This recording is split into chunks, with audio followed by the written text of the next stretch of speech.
Bihari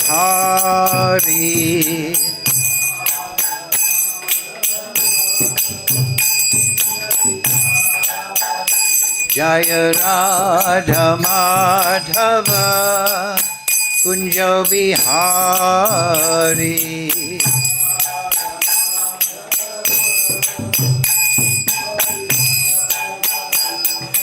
Gopi Jana Vallabha Girivaradhari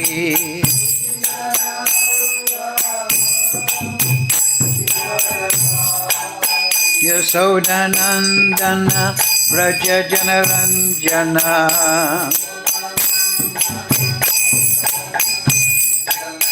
Yasodanandana Vraja Janaranjana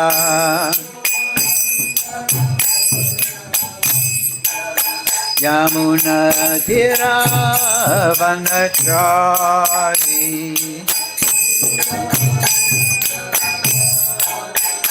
Jaya Radha Madhava Kunja Bihari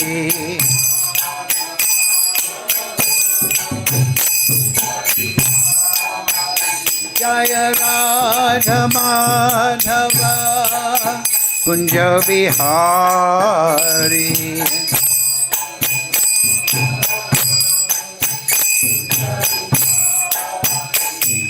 Gopi Jana Vallabha Girivaradhari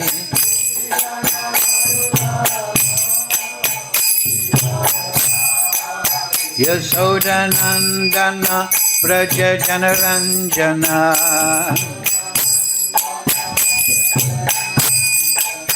Yasodanandana Vraja Janaranjana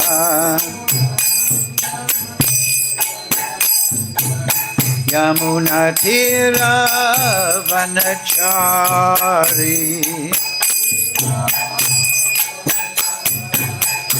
Jaya Radha Madhava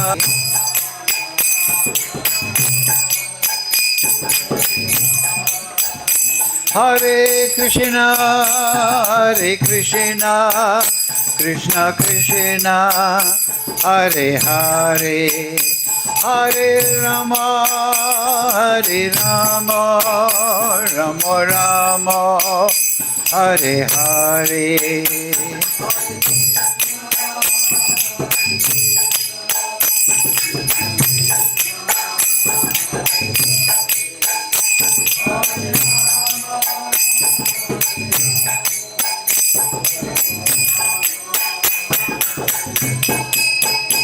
Jaya Prabhupada Jaya Prabhupada Prabhupada Jaya Prabhupada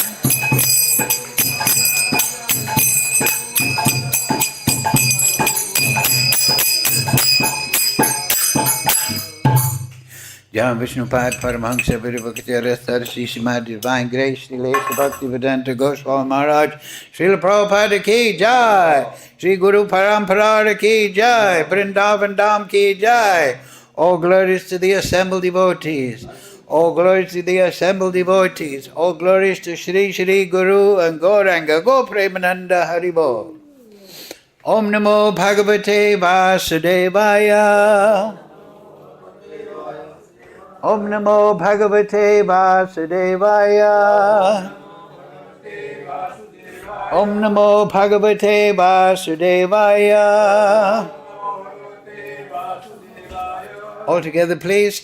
Om Jnana Timirandasya Ganandana Salakaya Chakshurun Militam Yena Tasmai Shri Gurave Namaha Shri Chaitanya Manobhistam Stapidam Yena Bhutale Swayam Rupa Kadamayam Dadati Swapadantikam Vandeham Shri Guru Shri Yukta Padakamalam Shri Gurun Vaishnavamsya Shri Rupam Sagrajatam Sahagana Raganatam Vitam Tam Shajivam Sarvetam Savadutam Prijana Sahitam Krishna Chaitanya Devam Shri Radha Krishna Padang Sahagana Lalita Shri Vishakam Vitamscha He Krishna Karana Sindhu Dina Bandhu Jagadpate Gopesha Gopika Kanta Radha Kanta Namostute Tapcha Kanchana Gaurange Radhe Brindavanishwari Vrishabhana Sutadevi Pranamami Hari Priye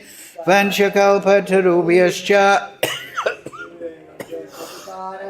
Avnebhyo Vaishnavebhyo Namo Namaha Shri Krishna Chaitanya Prabhu Nityananda Shri Advaita Gadadhara Shivasadi Gaura Bhakta Vrinda Hare Krishna Krishna Krishna Hare Hare Hare Ram Ram Ram Hare Hare. So anyway, everyone's happy. Who cares about a traffic jam? We want to make a traffic jam of people going back to Godhead. Yes? Jai and Vijay will be overwhelmed. So, look, because we were delayed and such, I'll just speak the Sanskrit words. We won't do the word for word. I'll read the English and then we'll repeat the English. Bandur atmanas tasya yenadmaivatmana jitaha anamanas tu shatruve vate atmaiva shatruvat. The English. For him who has conquered the mind is the best of friends, but for one who has failed to do so, his mind will remain the greatest enemy. So, please repeat. For him who has conquered the mind is the best of friends. But for one who has failed to do so, his mind will remain the greatest enemy. Yes. Ooh. So which would you prefer? A great friend or a great enemy? Would you? Okay, that's good. You're still some sane people. Okay, let's do the purport. Purport Srila Prabhupada. The purpose of practicing Eightfold Yoga is to control the mind in order to make it a friend in discharging the human mission. Unless the mind is controlled, the practice of yoga for show is simply a waste of time. One who cannot control his mind lives always with the greatest enemy, and thus his life and its mission are spoiled. The constitutional position of the living entity is to carry out the order of the superior. As long as one's mind is an unconquered enemy, one has to serve the dictations of lust, anger, avarice, illusion, etc. Actually, the other two are pride and envy. But when the mind is conquered, one voluntarily agrees to abide by the dictation of the personality of Godhead, who is situated within the heart of everyone as Paramatma. Real yoga entails meeting the Paramatma within the heart and then following his dictation. For one who takes to Krishna consciousness directly, perfect surrender to the dictation of the Lord follows automatically. So Prabhupada, the way he writes, it's just so clear, isn't it? Every sentence is like a sloka. For one who takes to Krishna consciousness directly, perfect surrender to the dictation of the Lord follows automatically. There's so much knowledge compressed into every sentence. But at the same time, Prabhupada speaks so clearly that you just realize it. Because it's two things. One thing is to read, but then you must digest the knowledge. Just like you chew your food, but then you have to digest it. Then you get the power. So when we read the Shastra, we should try to digest the meaning is there by contemplating it. And then Krishna, dictation of the Lord, Dadami Buddhi Yogam Tam, that will come. Om Jnana Tamarandasya Ganandana Salakaya Chakshurun Militam Yena Tasmai Shri Gurave Namaha. For him who has conquered the mind is the best of friends. But for one who has failed to do so, his mind will remain the greatest enemy. So Prabhupada made it very clear. But it's interesting to note at this point, one must deliver himself with the help of his mind, not degrade himself. The mind is the friend of the conditioned soul and his enemy as well. Previous verse. And previous to that, a person is said to be elevated in yoga, having renounced all material desires. He neither acts for sense gratification nor engages in fruitive activities. Yes, so it's very interesting. If we note, we're at this section now, we're talking about the mind. We'll discuss that in a while, in a few minutes. But it's interesting to see how the Bhagavad Gita is moving along. First, Krishna told Arjuna, you're very immoral. You're degrading impotence. You're leaving the battlefield. He gave material reasons why Arjuna should fight. You have a duty to your brothers. You have a duty as a Kshatriya to do the right thing. So these are, we could almost say, mundane instructions. Be a good person. Do your duty. This is not necessarily a spiritual activity, but you should act with morality and truthfulness. Okay, good. But we know in this sloka it says Dharma, something like that. It says if you follow Dharma, but you don't gain attraction for Bhagavad Gita class every Friday, or hearing the knowledge of Krishna, then you've wasted your time. So Krishna goes on from mundane morality and being a good person and doing your duty, Arjuna. He gives him knowledge, and it's called Sankhya. But it's theistic knowledge. Sankhya means analytical study of the material elements and the soul. So it's Sambandhagan. The atheistic Sankhya means that I will find the truth in the material energy. That is the modern science nowadays. They have a premise, that means an underlying assumption at the beginning of endeavor or argument, that matter is the source of everything. Matter is this. Yes, please come in. Take a comfortable seat. That matter is the source of everything. And if we understand matter, we will understand the creation. And if we understand the creation a little better, we'll be able to exploit it better. Maybe we'll change the genetic code so that we don't die after 100 years or so. Maybe we can enjoy better. So that is fruitive activity, that is looking for sense gratification, as Prabhupada said. That is the materialist. He thinks that matter is everything. But no, matter is not everything. There is a second energy, Chit Shakti. Achit and Chit Shakti. And we are the Jiva, the third category. So we are entangled, Prakriti Stani Kashati, in the material energy. Even though we are Angsa of the Supreme. That is the basic problem. And because we're entangled in the material energy, we're trying to enjoy, control and enjoy. So how to break that? Like I said at the beginning, knowledge, spiritual knowledge, sadhu sangha, hearing from the sadhu. This is how Prabhupada created so many devotees, because he gave them knowledge. Shravanam. By knowledge we realize, hey, my mind, which is the reservoir of my material conditioning and desires, is not a friend, because I'm smoking smack, I'm taking LSD, I'm drinking, I'm living an undisciplined mind. Why? Because my mind is saying, you will enjoy this way. You will get sense enjoyment this way. So do that. But Prabhupada explaining, and the Vedas explaining, no, there's a Supreme Lord. And there is such a thing as the law of karma. If you do illicit activities, certain activities, you'll get reaction.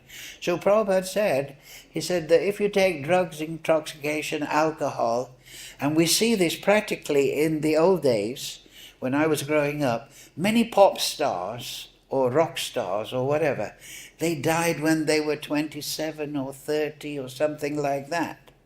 Huh?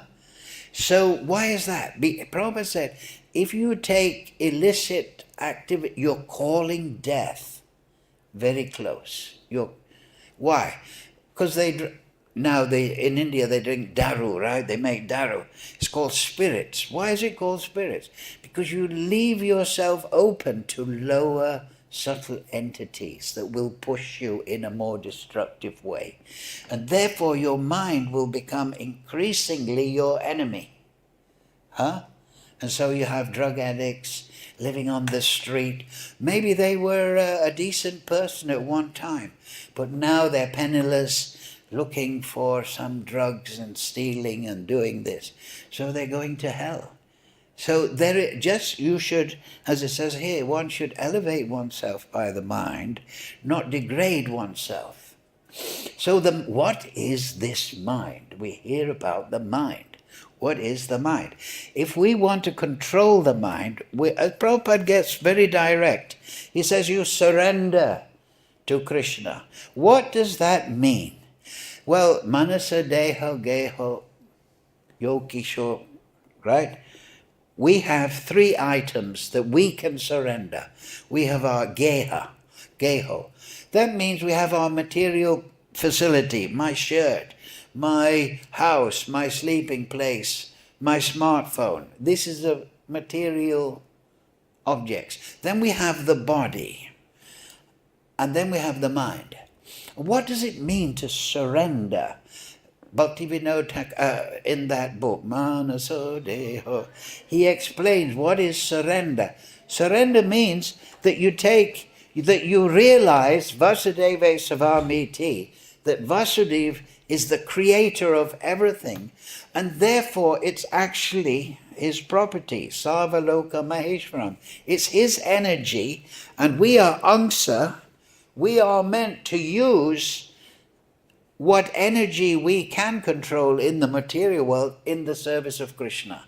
So surrender means that, I have this material facility, I have a swan, I have glasses, I have books, I have a place to rest my head. I surrender that to Krishna. What does that mean? I will use that in your service. Surrender the body. This body is created by you. It is maintained by you as Paramatma and so on, and the demigods. I surrender this body to you. It's yours now. And this mind, I surrender it unto you. Now, you are Rishikesh. So you take my mind, my body, and my material facilities, and you, Rishikesh, I am surrendering to you. You inspire me how to use this in your service. Right?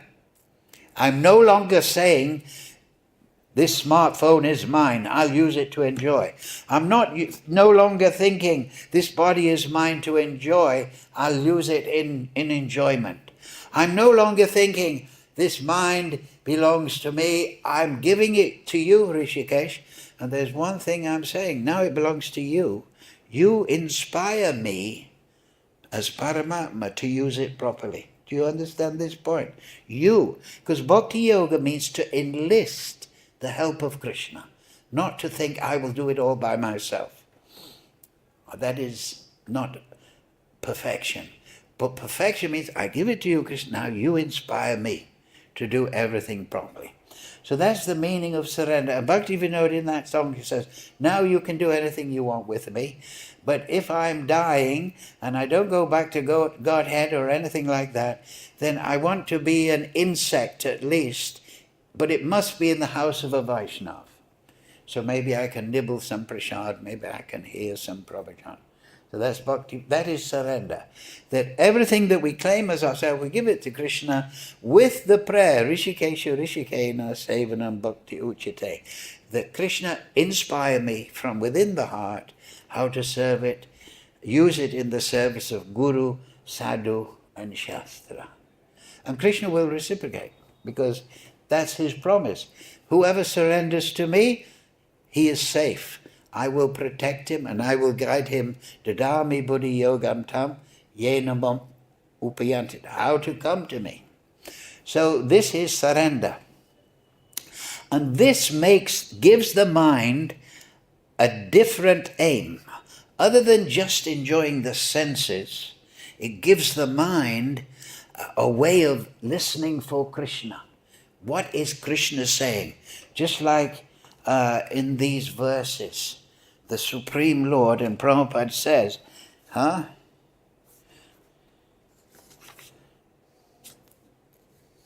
Yes, number 7, next verse.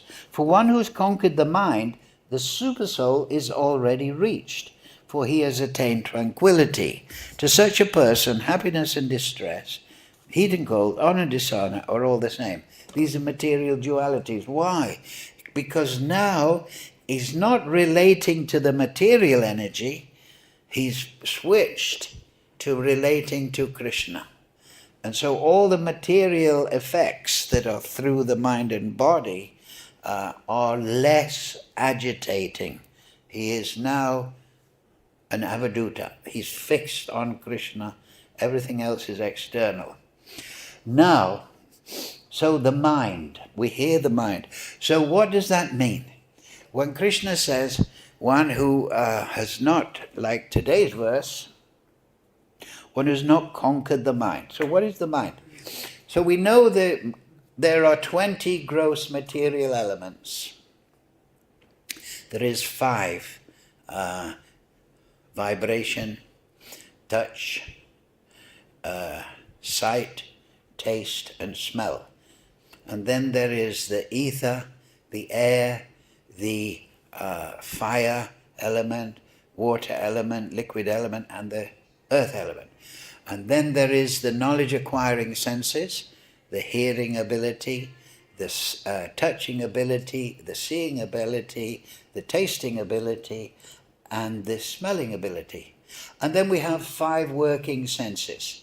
The working senses are the voice. We work through the voice like a teacher. We use our arms. That is a working sense. Then there is the stomach. We work through the stomach. We digest. We develop energy. And then there is the sexual organs. We do work from that. We procreate. And then the 5th working sense is the legs. So these are the 20 gross elements. Now we're using element, in Sanskrit it means bhuta. The material scientists say the elements are hydrogen, oxygen, helium, so on. That's a different usage of the same word. We don't deny that they're there, of course, but we categorize, the Vedic civilization categorized them in that way. Solids, liquids, plasma, gaseous, and then ether. So they're the 20. And they are produced out of the material mode of ignorance. How does the material mode of ignorance arise?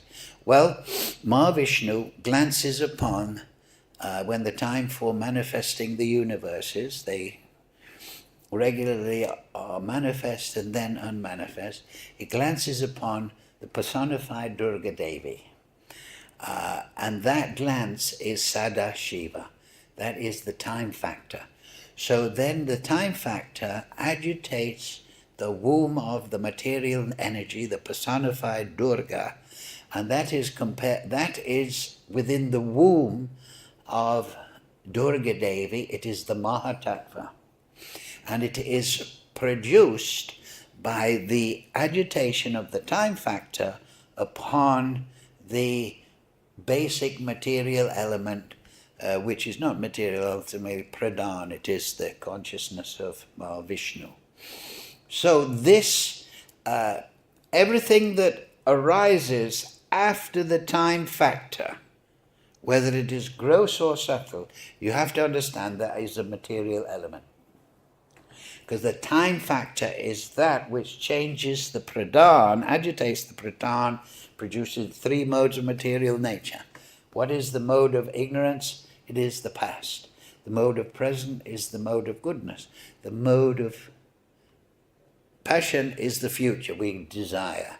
So all this is produced. So somebody may say, well, how is it produced? How is it done?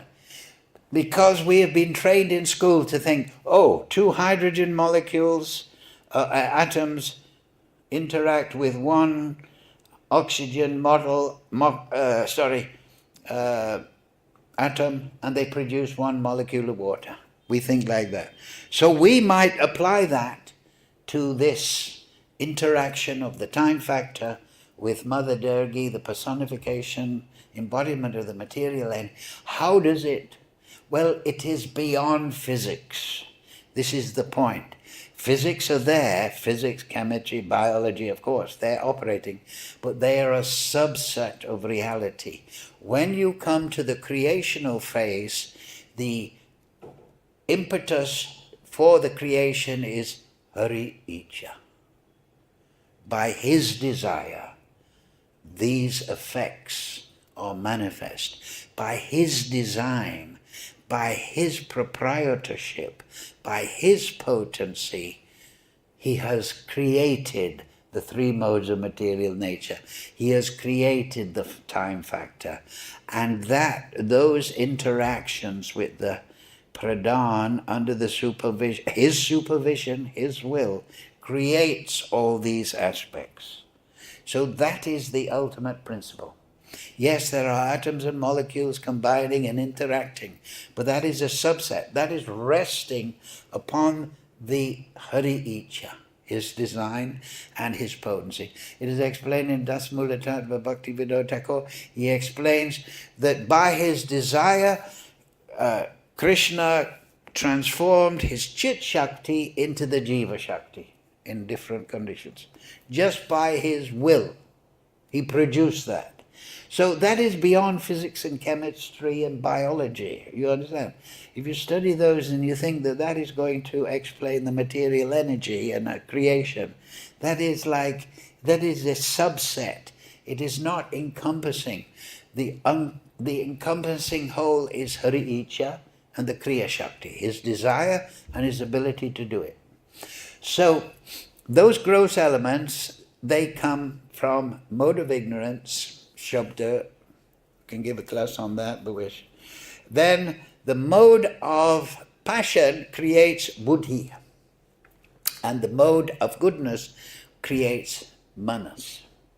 Now those gross elements are produced out of the three modes of material nature interacting with Pradhan under the supervision of the Supreme, create the material elements. Buddhi is created and manas is created. So we know that there are 20 material elements, but there is also manas, buddhi, ahankara, and chittam. 4 things comprise the subtle body. Now, just like the gross body has a system, heart, blood, liver, kidneys, it's working in this way. So there is a subtle body also. It has a system. It's called nadis, energy. There is vyanas, different life airs that are moving in a subtle way within the body. There are chakras and so on. They are not gross elements. They are the layout, the structure of the subtle body. And they're all contained within manas. So what is manas? How to understand manas? Manas produced out of the mode of goodness. So manas maintains, mode of goodness, good, maintain.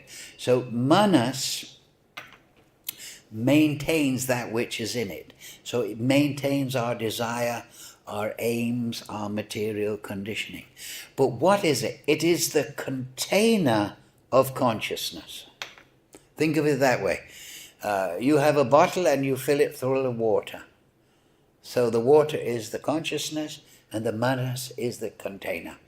Now the consciousness that fills the container, the manas, is called chittam. Chittam means contaminated consciousness. Above these 4 material elements that compose the subtle body, the mind, intelligence, false ego, and chittam, there is the soul and the Supersoul. Supersoul is regulating everything, like I said, just by his will. So, the manas is the container. The buddhi is the controller of the chittam within the manas. That means that if I want to visualize an apple, then my buddhi creates an image of an apple within my consciousness, within my mind. This is the action of the buddhi upon the chittam contained in the manas. But that buddhi is affected by ahankara, false ego. That is the tamasic effect. Lord Shiva, tama, is giving ignorance. And the subtle element created in the interaction of the time factor into the Mahatattva, which is the womb of the material nature, the effect of the time factor, is the creation of ahankara. And there are two subtle elements created also. There are the subtle elements, mind, chittam, buddhi and ahankara, and the 20 gross elements, but there is also a subtle effect of the Maya Shakti, and they are two in quality, and they are called prasadmika buddhi and avaranatmika buddhi. Prasadmika buddhi means that it is the throwing potency. What that means is it gives the living entity certain conceptions. For example, at the beginning we said, you will be happy if you enjoy overeating, right? So this is a conception. So we don't control our sense of taste. We drink and we eat, we become merry, we become sick. But we are thinking that if I do that, I'll be happy. That's called avaranatmika. Certain people think, I believe in Marxism. That is the throwing potency. You have within your chittam, your contaminated consciousness, you have some consciousness. Marxism is a great thing. Another person is thinking globalism is a great thing. Another person, National Socialism, and everyone is thinking my football team is the best. So we get a false idea and then we believe it to be true. Therefore people fight politically. Oh, I believe in globalism. No, I believe in nationalism. Fight, fight, fight. Right? So that is the material world. It's the subtle effect of prasadmika and avaranatmika buddhi, which is infecting the intelligence. And the basic throwing of these is that ahankara. And that is, ahankara means that I am this material body. I'm convinced I'm the material body. That's avaranatmika buddhi. Right? I am this material body. That's prasadmika buddhi. False conception. Avaranatmika buddhi means, I am this body. What do these Hare Krishnas doing talking about you're not the body? I am the body. When I look in the mirror, that's me. I'm brushing my teeth for 50 years and they're telling me I'm not the body? Who else is brushing their teeth? The crazy idea. So that is avaranatmika buddhi. You see this? So spiritual knowledge goes right to the ahankara. It goes to the ahankara, which is the false conception, I and mine, that I am this body, and therefore the things related to this body, they belong to me. This is mine, this bag is mine. So that I'm coming, what do you mean it's not mine? I paid for it in Loy Bazaar. So this is avaranatmika buddhi. You get a false web, this is the Maya Jal. You become in a web of false ideas. They're all illusory. And they're all based on this ahankara. I am the body. So what did Krishna tell Arjuna at the beginning? As his first thing, Sankhya Yoga, like I said, he told him, you are not the body. And therefore you must become situated in your spiritual self. You are a soul within the body. So that's the first part of spiritual knowledge, right? Everyone knows. Huh? I remember hearing that for the first time. You're not the body. You're a spirit soul within the body. So that is a very common idea in all religions, but they don't have a very clear idea what the soul is. It's a different energy, and this is the source of emotion and personality within the person. They don't have a clearer, but that is given imperfection in Bhagavad Gita in the Vedic literatures. That is the sublime quality of the Vedas. The Vedas are the handbook. Like I say, when Yamaha makes a new electronic keyboard, what does it do? Does it sell the keyboard alone? No, it makes a manual.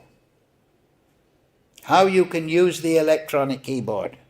You can use all the functions. So Krishna's made the creation, but he's made a manual. That's the Vedas.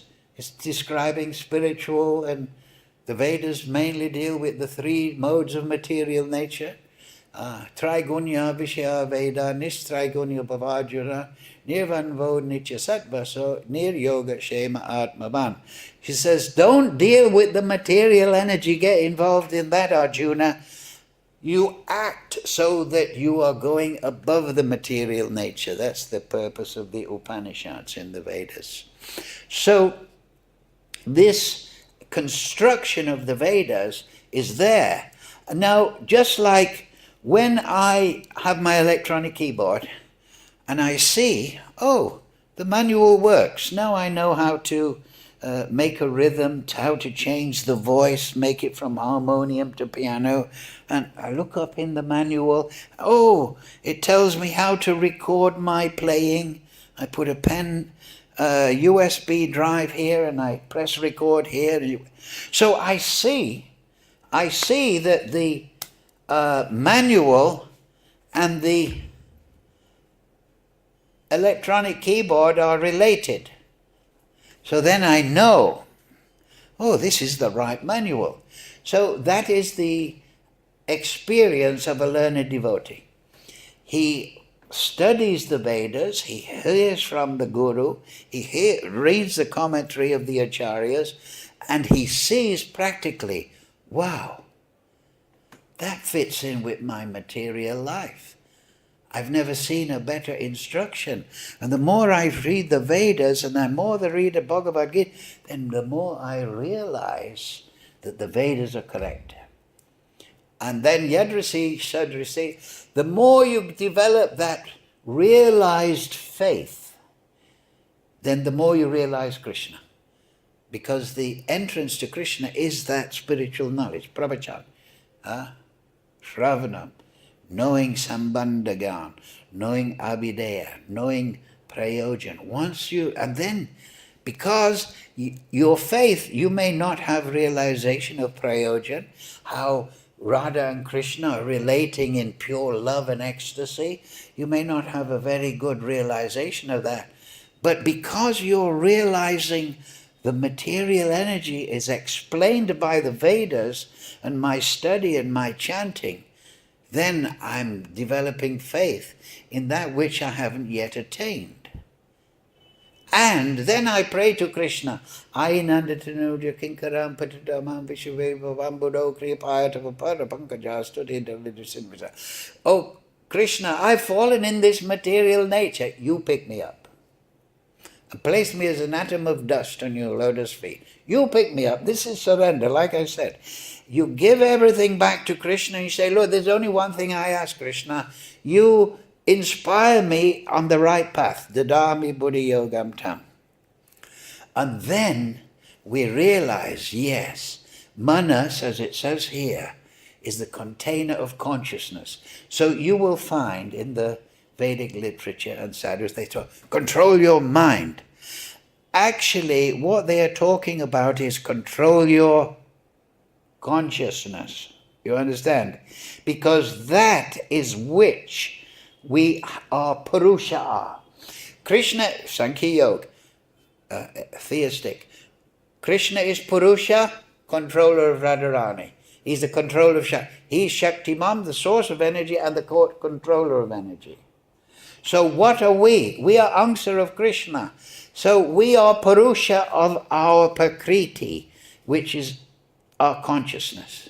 We are Jiva Shakti, ultimately an energy, a subordinate, but we are particular. We have Purusha and Prakriti in our nature. This does not. This is material energy. It has no Purusha. It is just energy. It is not, it is dull matter. It is not conscious. But we are conscious, and we can be Purusha, controller of our consciousness. Just in the same way, that principle is there. Ram and Sita, Krishna and Radha, Vishnu and Lakshmi, Shiva and Umadevi. Right? So that principle is there throughout the creation. The Purusha aspect and the Prakriti aspect. And it is in us too. And therefore, Krishna tells Arjuna later on, Arjuna, you've heard everything now. Are you ready? What do you say? He said, Karishyate tava vachanam. Krishna, I've understood everything now by your great mercy and instruction. Now I'm ready, Karishyate, ready to do tava vachanam, according to your works. That means I choose to do so. But I choose to do so, why? Because now I've got knowledge of the importance of the choices that I make. And I have consciousness. And this is something to realize, that there is only that we have this power. They call it free will sometimes, or with freedom of choice and this and that. But we are Ishvara of our consciousness. Krishna is Sumeshvara. He's complete controller of the whole creation. Everything's resting upon him. Those chemical laws, biological laws, physical laws, they're all resting on Matak Parataram Nanyad Kinchidas. Nothing, everything is resting upon me, Krishna says in the Gita. There's nothing beyond me. I'm the ultimate principle. I've created all these chemical laws, these biological. I created DNA and I inspired all that. So, but I've created the Jiva Shakti, and they can choose what they want to do. And I want that so that they are creating their own ideas when they interact with me in the spiritual world. They are creating new decorations, new dancing, new music. I'm interacting with people who have free will, free expression, and that is stimulating me. And Radha and I and Gaunitai, we're thrilled by our devotees. Just like if you're a great musician, what do you want to do? Do you want to sit at home and play music? Or do you want to entertain people? So Krishna is the supreme controller, unlimited energy, Atmaram, ability, intelligence, unlimited ability. But he doesn't want to just sit there on a mountaintop going, Om. No, he wants to interact with his devotees. He wants his stimulus. Just like when I'm a musician and I'm playing in front of the crowd and I feel the crowd, oh, they like it. Then I become inspired and I improvise and I find new methods. I find new things on my guitar. So I'm interacting. So Krishna, that is full of everything. But the role of the living entity's energy is to stimulate that ecstasy. So the manas is our consciousness ultimately. And it is the reservoir of our material conditioning and our material desires and all that. But what simple thing of yoga is just to take that manas, that contaminate, that mind, and fix it on the Supreme. Through Shravanam, through Kirtanam, through Smaranam, Padasevanam, then by regulated deity worship, by Archanam, Vandanam, offering, chanting Brahma Samhita, Vandanam Dasyam. By developing, as you realize, oh, I am your servant, and it's so wonderful, it's such a sweet feeling. And then Sakyam, intimate friendship, and then Atmanivedanam. So this is the 9 processes of bhakti, that you just, and it's based on attraction to Krishna. That attraction is woken up by spiritual knowledge. So that attraction should be enhanced by our choice. You understand? We should, and therefore Vaidhi Bhakti is there. Like today's Gaur Purnim, Sharadiya Purnim? No, that's no. The name of this. What's the name of this Purnim? Anyway, it's Ras Leela Purnim. So in this Ras Leela, all the sadhakas, siddhas, they join the Ras Leela. The Sharadiya Purnim is at the end of the previous month. That's for the Nitya Siddhas. That's in around Govardhan Hill. But the Ras Leela stall is downtown. The Jamuna goes around Kesi Ghat. That's the Ras Leela stall. So anyway, if we understand that I have the ability to control my mind under the shelter of Krishna by surrendering and asking for his shelter, then the path to bhakti is very easy. Because we know the basic principle that Nityo Nityanam Chaitanas Chaitananam Eko Yoda Dadati Kaman, that there is one supreme eternal, that's the Supreme Lord. There is one supremely conscious being. We are conscious beings. We are eternal also. Eko Yoda Dadati. And he is fulfilling the desire of every living entity, whether it's material or spiritual. He's fulfilling. So if we just maintain the desire, oh Krishna, I'm a fool, I don't know, I don't understanding, but I want to go back to Godhead. I want to realize you. Then Krishna will reciprocate. He fulfills everyone's desire, material or spiritual. He'll fulfill. We shouldn't think, oh, I'm not very clever, I'm this, I was never at the top of class at school, and this and that, and I don't have any money, and I don't have any friends, and I don't have any qualification. You have the qualification if you desire. And Krishna fulfills the desires of all living entities. That's what stimulates him. Fulfilling the desires of his children. Just like if you have a dozen children, there's nothing like, you see it in the MVT. Somebody has 6 children, or in the Govindas, he takes them to the restaurant and they make a load of noise and they eat a lot of things, and then he pays the bill. I'm a big man. There, take 2,000 rupees. And he doesn't, because he enjoyed seeing his children laughing and running here and making noise and eating lassis and matar paneer. He enjoys that. Oh, 2,000 rupees. What a good fun. So that's Krishna. He enjoys by giving pleasure and satisfaction to all the living entities. But he's warning people, if you want to live in the material world, okay, but follow the Vedic prescriptions, be a karmi, so that you live in Swargaloka, not in Narak. If you want to live in the material world and enjoy, you can enjoy, you can enjoy by being pious. You can stay up in the heavenly planets, but the nature of the material world is you're going to make some problem and then you're going to fall down. So the point is, everything is in your hand because you are the master of your consciousness.